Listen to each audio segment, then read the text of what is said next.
Greetings, beautiful souls. Welcome once again to this short message, and I hope you are well, and I hope that today is gonna be a beautiful day for you, wherever you are. Now, this day I'm going to talk about how we are enslaved to our customs. You are most welcome again.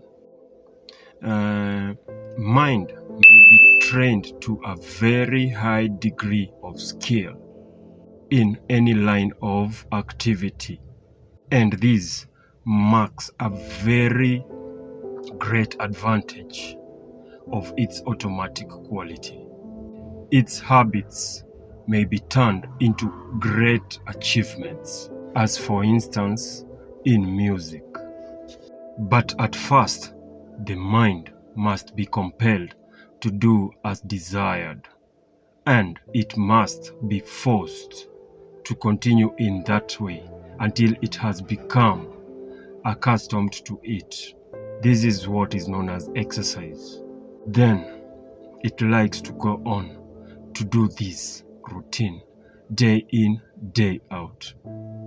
The mind, when activated by spirit, it forms thoughts, and each thought takes a definite shape on the spiritual plane.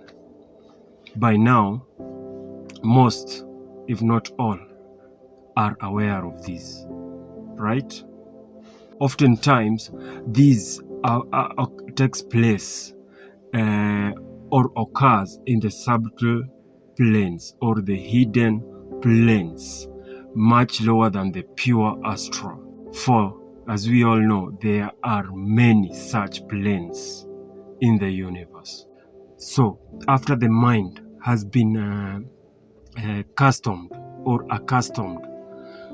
to create a certain routine of thought, it likes to go on creating them in exactly the same way. It always loves its own way, and it can never believe that any other way is quite as good as its own, until that other way has been forced upon it by personal experience. So, mind adores routine, and this is what is known as conditioning or programming. So, it is always good to try and analyze yourself and know which conditionings are you harboring. Who is conditioning you? Who has programmed you? How are you behaving, and your behavior, where is it coming from? What belief systems do you have that are running your system? For instance, let's take let's talk about an ego. There could be an egg of an ego somewhere that somebody can pick and go and keep it until it hatches. Now, when this egg hatches, we find that there is this young eagle. This person will try to experiment on this and keep this young eagle inside a cage. And it will have to be there for quite some time until it grows, until even it develops its wings. Now, something that can be observed here is that this eagle will be conditioned to be in that cage now, and to the extent that if it is released by the owner so that it can now start moving and fly the way it ought to do, it will never do that. And why is that? It has been conditioned to be inside the cage from right from a young age. And now when it is grown, it has already grown up, it does not even know that flying is possible. So if it is, for example, thrown up and left to fly, it will just fall down. And why is that? They might even be thinking in their own consciousness that flying is an illness.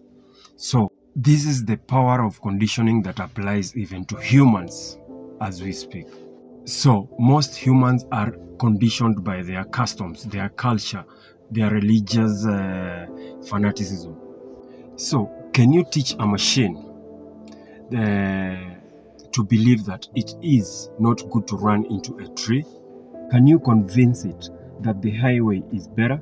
You may argue with it half a day and then turn it loose on full power, and it will go straight into a tree if that happens to be in its path.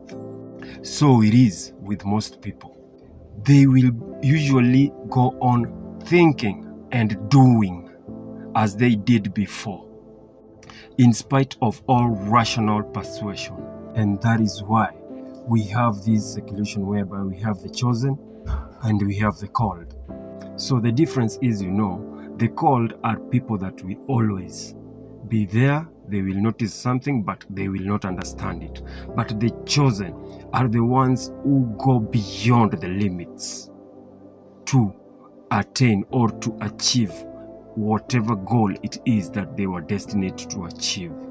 So, if a little light filters in from the Spirit, a person may change his course of thinking or acting, but never otherwise. It's only through the Spirit awakening and now being in control of giving directives towards the mind, and the mind work together with the Spirit to control the whole entire entity.